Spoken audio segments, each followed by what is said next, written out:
नमस्कार दोस्तों, आपका स्वागत करता हूं इस YouTube channel SK coaching centre पर।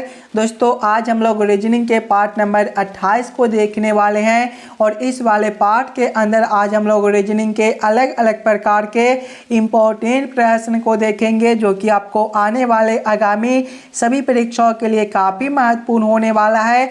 और ये सभी प्रश्न को हम लोग एकदम शॉर्ट ट्रिक के साथ सॉल्व करेंगे, तो आप लोग हमारे साथ अंत तक जरूर बने रहिएगा और आप लोग जरूर कमेंट करके बताइएगा कितने प्रश्न को आप लोग खुद से सॉल्व किए हो। चलिए हम लोग एक नंबर क्वेश्चन की ओर चलते हैं। ये रहा क्वेश्चन नंबर 1। क्वेश्चन नंबर 1 आपको कार्य प्रतिरोध का जो संबंध ओम से है, बल का वही संबंध कौन सा शब्द के साथ होगा जो इस वाले खाली स्थान पर भरे जाएंगे। सबसे पहले आप लोग ये समझने की कोशिश कीजिएगा प्रतिरोध से आपका ओम किस प्रकार से लिखा हुआ है, ये दोनों शब्द आपस में किस प्रकार से संबंधित है। उसी प्रकार से आप लोग सोचिएगा बल से आपका कौन सा शब्द बनेगा जो इस वाले खाली स्थान पर भरे जाएंगे। अगर आप लोग ध्यान से देखिएगा तो प्रतिरोध का SI मात्रक ओम होता है, उसी प्रकार से बल का SI मात्रक न्यूटन होता है, यानी कि इस वाले खाली स्थान पर आपका न्यूटन भरा जाएगा। क्वेश्चन नंबर 1 का आपका ऑप्शन नंबर सी जो है सही उत्तर बनता है। चलिए अगले प्रश्न की ओर हम लोग चलेंगे, क्वेश्चन नंबर 2 की ओर। ये रहा क्वेश्चन नंबर 2। क्वेश्चन नंबर 2 आपको कार्य उस विकल्प का चयन करें जो तीसरे अक्षर समूह से उसी प्रकार संबंधित है जिस प्रकार दूसरा अक्षर समूह पहले अक्षर समूह से संबंधित है। ये जो प्रश्न है ये भी आपके लिए इम्पोर्टेंट प्रश्न है। प्रश्न आपको कार्य है जिस प्रकार से LGS का संबंध PLY के साथ है, उसी प्रकार से आप लोगों से पूछा जा रहा है MKB का संबंध कौन सा अक्षर के साथ होगा जो इस वाले क्वेश्चन मार्क पर भरे जाएंगे। सबसे पहले आप लोग देखिएगा तो सबसे पहले जो है वो आपका LGS दिया गया है और इससे क्या लिखा हुआ है तो इससे आपका जो है वो PLY दिया गया है। अगर आप लोग ध्यान से देखिएगा सिंगल अक्षर को तो L से आपका P है। L जो है ABCD के क्रम में 12वें नंबर पर होता है और P आपका 16वें पर, यहाँ पर आपका +4 कर दिया गया है। आगे देखिएगा G से आपका L है, G 7वें नंबर पर होता है, L आपका 12वें पर, यहाँ पर +5 है। आगे देखिएगा तो S से आपका Y है, S 19वें नंबर पर होता है और Y आपका 25वें पर, यहाँ पर आपका +6, यानी कि पहले अक्षर में +4 है, दूसरे में +5 है और तीसरे में +6 कर दिया गया है। वही सेम हम लोग आगे करेंगे। आगे जो है वो आपका MKB दिया गया है, इसके भी पहले अक्षर में हम लोग क्या करेंगे तो +4 करेंगे। ए में जो है ये आपका ABCD के क्रम में 13वें नंबर पर होता है, 13 + 4 आपका 17 और 17वें नंबर पर Q होता है। दूसरे अक्षर में +5 करना है, K आपका जो है वो 11वें पर होता है, 11 + 5 आपका 16 और 16वें पर आपका P होता है। B जो है ये आपका देखिएगा तो दूसरा नंबर पर होता है और 2 + 6 करेंगे तो आपका 8 और 8वें पर H होता है। कौन सा ऑप्शन में आपका QPH दिया गया है, ध्यान से देखिएगा तो QPH जो है वो आपका ऑप्शन नंबर B में दिया गया है जो कि आपका सही उत्तर बनता है। चलिए अगले प्रश्न की ओर हम लोग चलेंगे, क्वेश्चन नंबर 3 की ओर। ये रहा क्वेश्चन नंबर 3। क्वेश्चन नंबर 3 आपको कार्य उस विकल्प का चयन करें जो तीसरे संख्या से उसी तरह से संबंधित है जिस प्रकार दूसरी संख्या पहली संख्या से संबंधित है।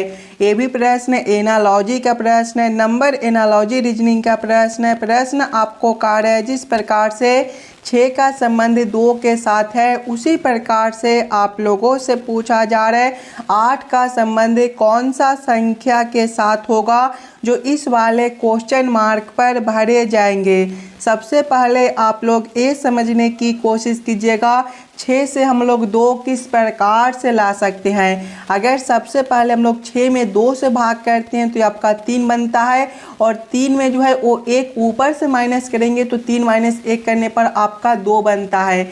वही सेम आगे करेंगे। आगे संख्या 8 है तो पहले हम लोग 8 में भी 2 से भाग करेंगे। 8 भागा 2 करने पर आपका 4 होता है। और देखिए भागा 2 करने के बाद भी -1 की है तो इसमें भी -1 करेंगे। 4 - 1 जो है वो आपका 3 बनता है। 3 ऑप्शन नंबर ए में दिया गया है जो कि आपका सही उत्तर हो जाएगा। इस वाले क्वेश्चन मार्क पर आपका 3 भरा जाएगा। क्लियर है। चलिए अगले प्रश्न की ओर हम लोग चलेंगे, क्वेश्चन नंबर 4 की ओर। ये रहा क्वेश्चन नंबर 4। क्वेश्चन नंबर 4 आपको कह रहा है किसी निश्चित कोड भाषा में फोन को 78 और मून को 52 लिखा जाता है। इसी कोड भाषा में प्लान को क्या लिखा जाएगा, ये आप लोगों से पूछ रहा है। ये जो प्रश्न है ये आपका कोडिंग डिकोडिंग से रिलेटेड प्रश्न है और आपके आने वाले आगामी सभी परीक्षाओं के लिए इम्पोर्टेंट प्रश्न है। तो पहले आप लोग वीडियो को रोककर खुद से ज़रूर सॉल्व करने की कोशिश कीजिएगा। पहले आप लोग ये समझने की कोशिश कीजिएगा फ़ोन से आपका 78 किस प्रकार से लिखा हुआ है, मून से 52 किस प्रकार से लिखा हुआ है, उसी प्रकार से आप लोग सोचिएगा प्लान से आपका क्या कोड बनेगा। अगर आप लोग ध्यान से देखिएगा फ़ोन को तो फ़ोन जो है वो आपका PHONE से मिलकर बनता है। अगर सबसे पहले हम लोग फ़ोन के सभी अक्षर को विपरीत अक्षर लिखेंगे तो P का विपरीत अक्षर आपका क्या होता है, P का विपरीत अक्षर आपका K होता है। आप लोग जरूर विपरीत अक्षर याद कर लीजिएगा। अगर आपको विपरीत अक्षर याद ना हो तो हम लोग ट्रिक से भी विपरीत अक्षर निकाल सकते हैं। जैसे कि P जो है ABCD के क्रम में 16वें नंबर पर होता है। अब 16 में हम लोग कितना जोड़ दें ताकि हमारा 27 बन जाए, तो 16 + 11 करेंगे दोस्तों तो आपका 27 होगा। देखिए दो विपरीत अक्षर का जो योग होता है वो 27 होता है, यानी कि 16वें नंबर वाला अक्षर का जो विपरीत अक्षर है वो 11वें नंबर वाला बनेगा। 11वें नंबर पर कौन सा अक्षर होता है, तो K होता है। उसी प्रकार से आगे H है, H का जो विपरीत अक्षर है वो आपका S होता है। आप लोग उस ट्रिक से भी निकाल सकते हो। H आपका जो है वो 8वें पर होता है। 8 + 19 करने पर आपका 27 बनता है और 19वें पर आपका S होता है। उसी प्रकार से आगे O है, O का आपका L होता है। आप लोग निकाल लीजिएगा अगर आपको याद ना हो तो। आगे देखिएगा N है, N का विपरीत अक्षर आपका M होता है। आगे E है, E का विपरीत अक्षर आपका V होता है। अब ये सभी अक्षर को ABCD के क्रमानुसार लिखिएगा तो K जो है ये आपका 11वें नंबर पर होता है। S ये आपका 19वें नंबर पर होता है। आगे देखिएगा L है, ये आपका 12वें नंबर पर होता है। उसके बाद M है, ये आपका 13वें नंबर पर होता है। V है, ये आपका 22वें पर होता है। अब ये सभी संख्या को आपस में हम लोग जोड़ कर देखेंगे तो 11 + 19 आपका 30 बनता है। 30 + 12 आपका 42 हो जाएगा। 42 + 13 आपका 55 बनेगा। 55 + 22 जो है आपका 77 बन जाएगा। और ध्यान से देखिएगा तो यहाँ पर आपका 78 दिया गया है, यानी कि 77 में हम लोग एक ऊपर से जोड़ते हैं तो आपका 78 बनता है। वही से हम लोग आगे करके देखेंगे। आगे आपका मून है, मून जो है वो आपका MOON से मिलकर बनता है। इसके भी सभी अक्षर को पहले हम लोग क्या करेंगे, विपरीत अक्षर में लिखेंगे। तो M का विपरीत जो है वो आपका N होता है। आगे देखिएगा आपका O है, O का विपरीत अक्षर L होता है। उसके बाद O है, इसका विपरीत अक्षर L बनेगा। उसके बाद N है, N का विपरीत अक्षर आपका M होता है। उसके बाद ये सभी अक्षर को अब ABCD के क्रमानुसार लिखेंगे। तो N जो है ये आपका 14वें नंबर पर होता है। उसके बाद आपका L है, ये आपका 12वें पर होता है। उसके बाद L है, ये आपका 12वें पर होता है। उसके बाद आपका M है, ये 13वें पर होता है। सभी संख्या को आपस में जोड़िएगा और आपस में जोड़ने के बाद उसमें भी एक ऊपर से जोड़ेंगे। देखिएगा 14 + 12 आपका कितना होता है, 14 + 12 आपका 26 होता है। 26 + 12 करेंगे तो आपका 38 हो जाएगा। 38 + 13 जो है आपका 51 होता है। और जिस प्रकार से इसमें सभी संख्या को आपस में जोड़ने पर एक ऊपर से जोड़े थे, उसी प्रकार से इसमें भी एक ऊपर से जोड़ेंगे तो 51 + 1 जो है वो आपका 52 होता है। देखिए 52 जो है वो आपका यहाँ पर दिया गया, यानी कि इस वाले प्रश्न को हम लोग इसी प्रकार से सॉल्व कर सकते हैं। तो वही सेम हम लोग प्लान के साथ करेंगे। प्लान जो है वो आपका PLAN से मिलकर बनता है। इसके भी सभी अक्षर को पहले हम लोग विपरीत अक्षर लिखेंगे। तो P का विपरीत अक्षर आपका K होता है। आगे देखिएगा L है, L का विपरीत अक्षर जो है वो आपका O होता है। आगे A है, A का विपरीत अक्षर Z होता है। उसके बाद N है, इसका विपरीत अक्षर आपका M होता है। अब ये सभी अक्षर को ABCD के क्रमानुसार लिखिएगा। तो K जो है ये आपका 11वें नंबर पर होता है। उसके बाद O है, ये आपका 15वें नंबर पर होता है। उसके बाद Z है, ये आपका 26वें नंबर पर होता है। उसके बाद आपका M है, ये 13वें नंबर पर होता है। सभी संख्या को आपस में जोड़िएगा तो 11 + 15 आपका जो है वो 26 बनेगा। 26 + 26 आपका 52 हो जाएगा। और 52 + 13 आपका कितना बनेगा? तो ये आपका 65 बनेगा। और जब हम लोग 65 में एक ऊपर से जोड़ेंगे तो 65 + 1 आपका कितना होता है? तो आपका 66 होता है। 66 आपका कौन सा ऑप्शन में दिया गया है?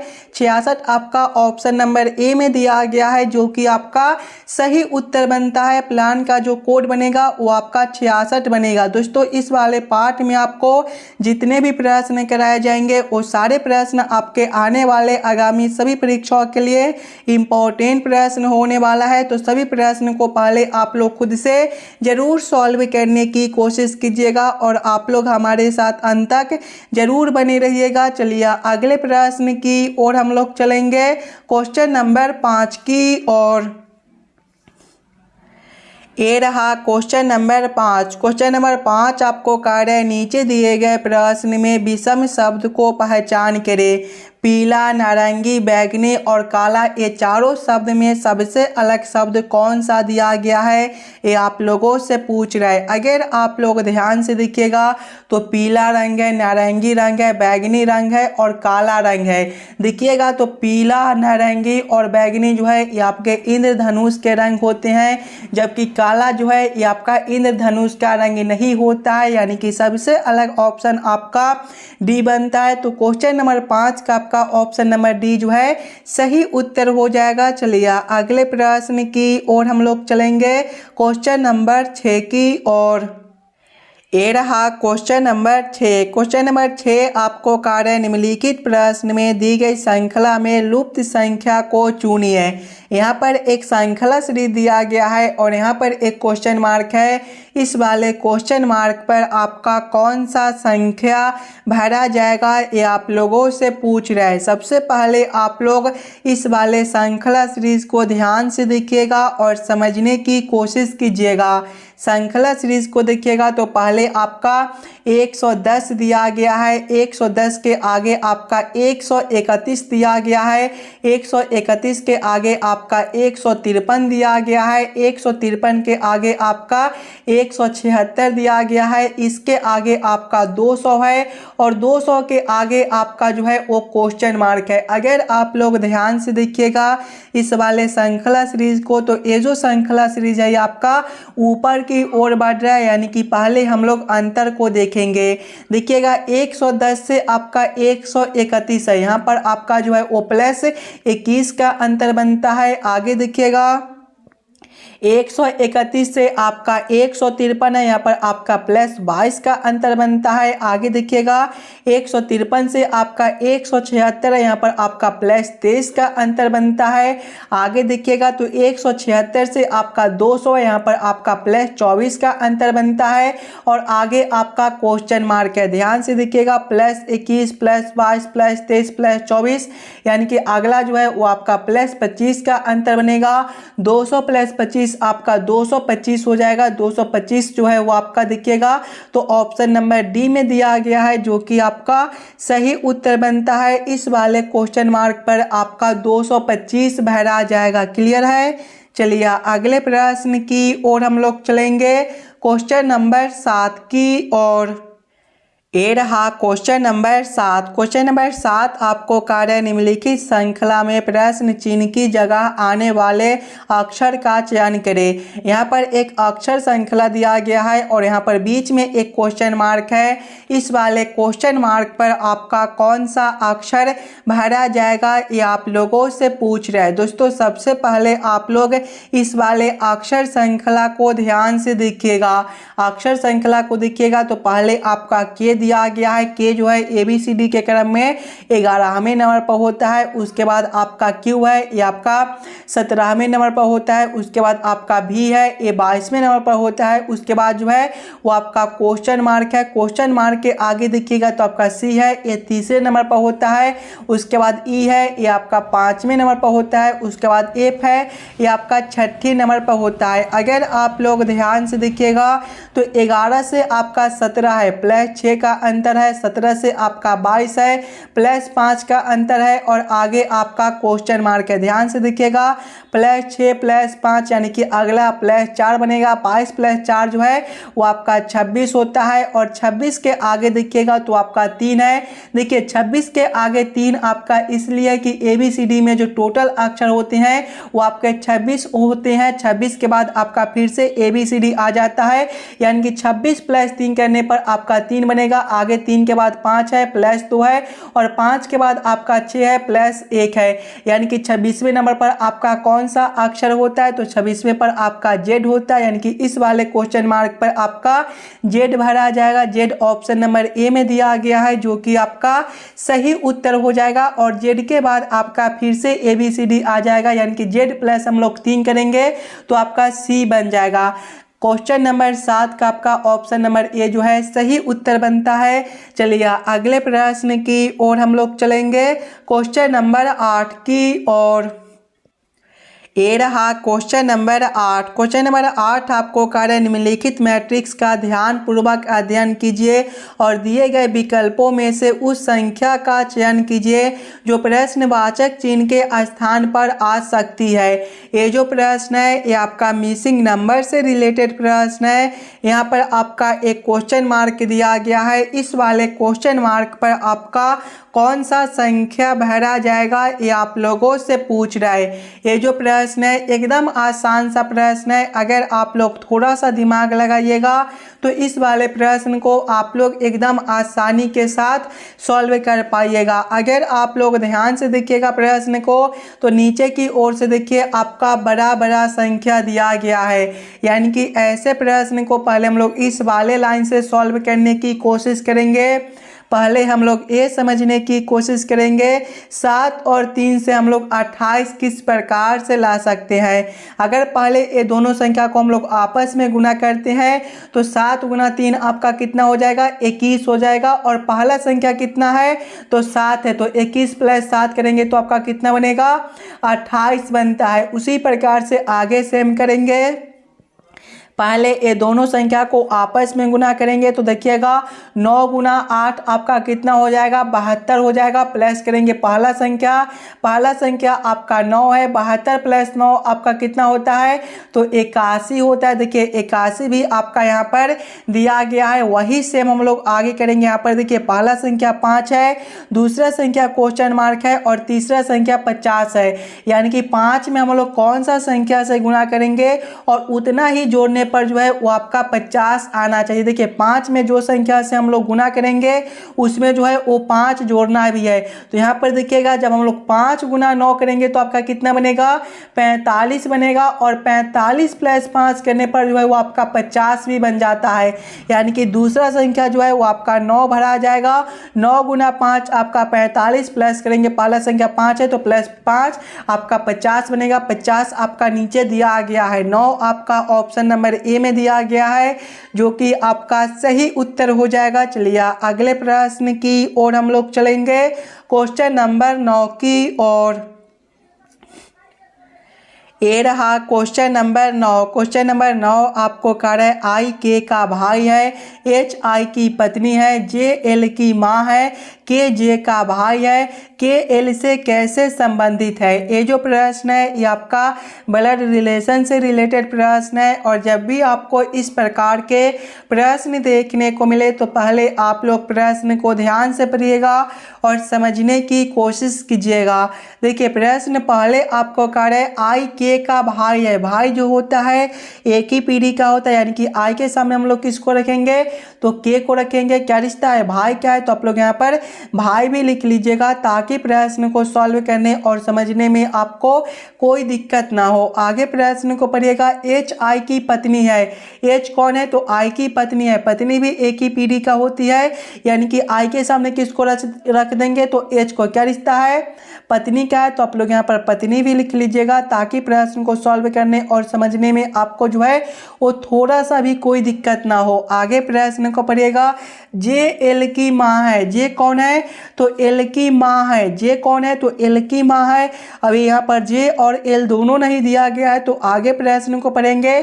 के जे का भाई है, के कौन है तो जे का भाई है, भाई है मतलब एक ही पीढ़ी का, यानी कि के सामने किसको रखेंगे तो जे को रखेंगे। क्या रिश्ता है, भाई का है, तो आप लोग यहाँ पर भाई भी लिख लीजिएगा। अब यहाँ पर देखिएगा तो जे कौन है, एल की माँ है, माँ है मतलब एक पीढ़ी ऊपर का, यानी कि जे से नीचे किसको रखेंगे तो हम लोग एल को रखेंगे। क्या रिश्ता है, माँ का है, तो आप लोग यहाँ पर माँ लिख लीजिएगा। आगे प्रश्न को पढ़िएगा।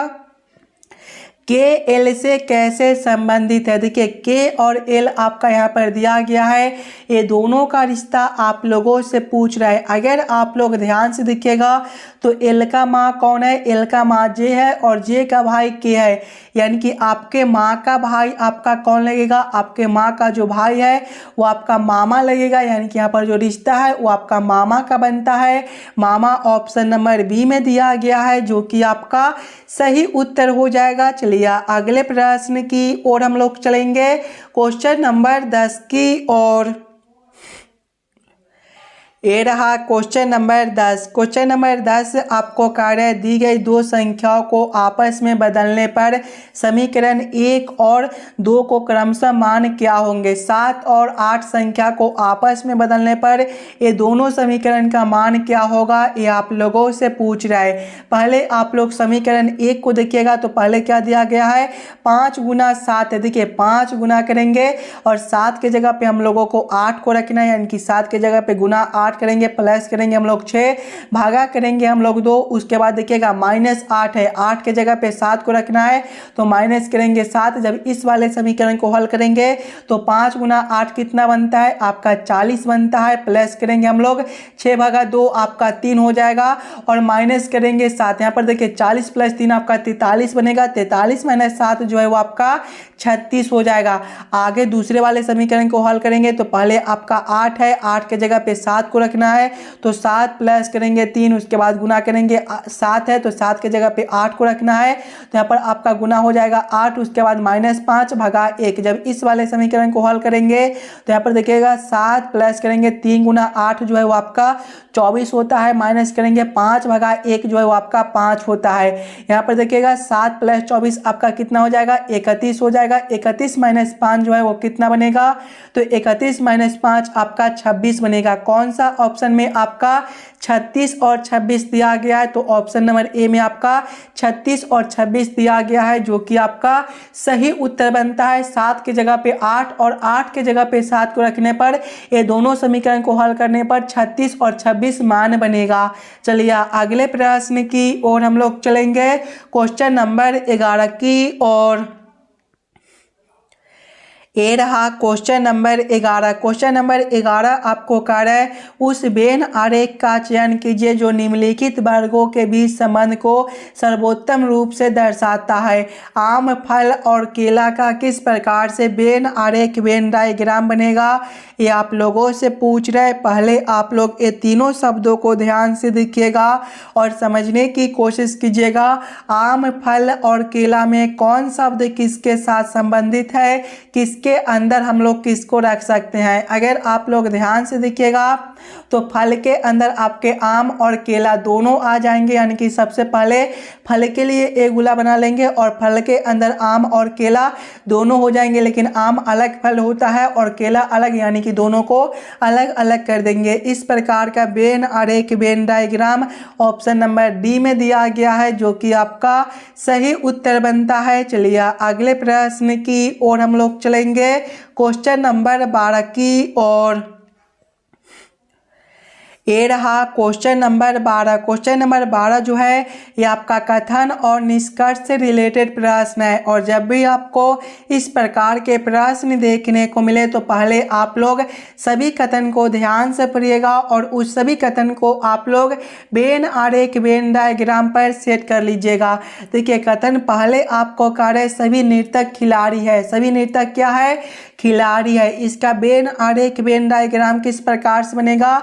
खिलाड़ी के अंदर जो है वो आपके नर्तक हो जाएंगे, यानी कि ये जो आरेख है ये आपका खिलाड़ी के लिए हो जाएगा। तो आप लोग यहाँ पर खिलाड़ी भी लिख लीजिएगा ताकि प्रश्न को सॉल्व करने और समझने में आपको कोई दिक्कत ना हो। और खिलाड़ी के अंदर जो है वो आपके नर्तक हो जाएंगे, यानी कि ये जो आरेख है आपका नर्तक के लिए हो जाएगा। तो आप लोग यहाँ पर नर्तक भी लिख लीजिएगा। आगे कथन को पढ़िएगा।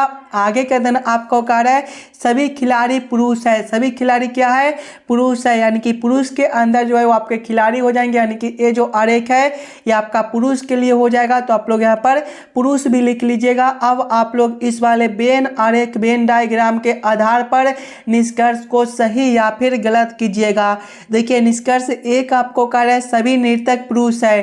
ध्यान से देखिएगा तो पुरुष के अंदर ही आपका नर्तक दिया गया है, यानी कि सभी नर्तक जो है वो आपके पुरुष हो सकते हैं। ये निष्कर्ष आपका सही निकलता है। निष्कर्ष 2 को देखिएगा, कुछ खिलाड़ी नर्तक है। देखिए नर्तक के लिए आरेख आपका यहाँ पर है और खिलाड़ी के लिए आरेख आपका यहाँ पर है। खिलाड़ी के अंदर ही आपका नर्तक दिया गया है, यानी कि कुछ खिलाड़ी आपके नर्तक भी हो सकते हैं। ये भी निष्कर्ष आपका सही बनता है। दोनों निष्कर्ष आपके सही होते हैं। कौन सा ऑप्शन में दोनों निष्कर्ष को सही किया गया है? तो ऑप्शन नंबर बी में देखिएगा दोनों निष्कर्ष अनुसरण करते हैं, यानी कि क्वेश्चन नंबर 12 का आपका ऑप्शन नंबर बी जो है सही उत्तर हो जाएगा। चलिए अगले प्रश्न की ओर हम लोग चलेंगे, क्वेश्चन नंबर 13 की ओर। ये रहा क्वेश्चन नंबर 13। क्वेश्चन नंबर 13 आपको कह रहा है उस सही विकल्प का चयन करें जो दिए गए शब्द विन्यास को तार्किक और सामर्थ्य क्रम में दर्शाता है। रंगाई, दीवार, सजावट, नींव, छत, फर्श, सीमेंटिंग का किस प्रकार से सही क्रम बनता है ये आप लोगों से पूछ रहा है। अगर आप लोग ध्यान से देखिएगा तो सबसे पहला शब्द जो है वो आपका नींव हो जाएगा, यानी कि 4 नंबर। नींव के बाद आपका दीवार बनेगा, यानी कि 2 नंबर। दीवार के बाद जो है वो आपका छत हो जाएगा, यानी कि 5 नंबर। छत के बाद आपका फर्श सीमेंटिंग हो जाएगा, यानी कि 6 नंबर। फर्श सीमेंटिंग के बाद जो है वो आपका रंगाई हो जाएगा, यानी कि 1 नंबर। और रंगाई के बाद आपका सजावट बनेगा, यानी कि 3 नंबर। कौन सा ऑप्शन में आपका 4, 2, 5, 6, 1, 3 दिया गया है? तो ऑप्शन नंबर सी में देखिएगा 4, 2, 5, 6, 1, 3 दिया गया है, यानी कि ये सभी शब्दों का जो सही क्रम है वो आपका ऑप्शन नंबर सी में दिया गया है। क्वेश्चन नंबर 13 का आपका ऑप्शन नंबर सी सही उत्तर बनता है। चलिए अगले प्रश्न की ओर हम लोग चलेंगे, क्वेश्चन नंबर 14 की ओर। ये रहा क्वेश्चन नंबर 14। क्वेश्चन नंबर 14 आपको कार्य नीचे दी गई आकृति में कितने त्रिभुज है? इस वाले आकृति में टोटल कितने ट्रायंगल त्रिभुज बनते हैं ये आप लोगों से पूछ रहे हैं। पहले आप लोग वीडियो को रोककर खुद से जरूर काउंटिंग करने की कोशिश कीजिएगा। अगर आप लोग ध्यान से देखिएगा आकृति को तो यहाँ पर देखिए कुछ इस प्रकार का आकृति दिया गया है। और जब भी दोस्तों आपके चतुर्भुज के अंदर त्रिभुज काउंटिंग करने के लिए बोले तो हम लोग कौन सा ट्रिक यूज करते हैं? चतुर्भुज के अंदर जितने छोटे छोटे खंड दिया हुआ रहता है उसको पहले हम लोग काउंटिंग करते हैं। तो इसके अंदर छोटे छोटे खंड देखिएगा तो 1 खंड, 2 खंड, 3 खंड, 4 खंड दिया गया है। 4 छोटे छोटे खंड है तो हम लोग 4 गुना 2 करेंगे, यानी कि इसके अंदर जो है वो आपके 8 त्रिभुज बनते हैं। ये आप लोग जरूर ट्रिक याद कर लीजिएगा। जब भी आपको चतुर्भुज के अंदर त्रिभुज काउंटिंग करने के लिए बोले तो पहले आप लोग छोटे छोटे खंड को काउंटिंग कर लीजिएगा और जितना छोटा छोटा खंड बनेगा उसमें 2 से गुना कर दीजिएगा, यानी कि इसके अंदर आपके 8 त्रिभुज बनते हैं तो इसके अंदर भी आपके 8 त्रिभुज हो जाएंगे। 8 + 8 आपका 16 बनता है और इसके अंदर जो है वो आपके 3 त्रिभुज बनते हैं। देखिए इस प्रकार का आकृति है तो एक आपका ए बनेगा, दूसरा ए बनेगा और तीसरा आपका ए बड़े वाले, यानी कि 3 इसके अंदर बनते हैं। देखिएगा 8 + 8 16, 16 + 3 आपका 19 बनता है। 19 ऑप्शन नंबर ए में दिया गया है, जो कि आपका सही उत्तर हो जाएगा। चलिए अगले प्रश्न की ओर हम लोग चलेंगे, क्वेश्चन नंबर 15 की ओर। ये रहा क्वेश्चन नंबर 15। और दोस्तों ये जो प्रश्न है ये आपके होमवर्क के तौर पे छोड़े जाते हैं। इस प्रकार के प्रश्न आपको सभी पार्ट में कराए जाते थे, तो इस वाले प्रश्न को आप लोग खुद से ज़रूर सॉल्व कीजिएगा और आप लोग कमेंट करके बतलाइएगा 15 प्रश्न में से आप लोग कितने प्रश्न को खुद से सॉल्व किए हो। अगर आपको किसी भी प्रश्न में कहीं पर भी कोई दिक्कत हो तो हमें वो भी कमेंट करके बतला दीजिएगा। और आप लोग इस वाले यूट्यूब चैनल पर नए हो तो चैनल को सब्सक्राइब और वीडियो को लाइक ज़रूर कर दीजिएगा और वीडियो को ज़्यादा से ज़्यादा अपने दोस्तों के साथ शेयर कीजिएगा ताकि और बच्चे तक पहुंच सके। चलिए हम लोग मिलते हैं आपसे अगले वीडियो में। धन्यवाद।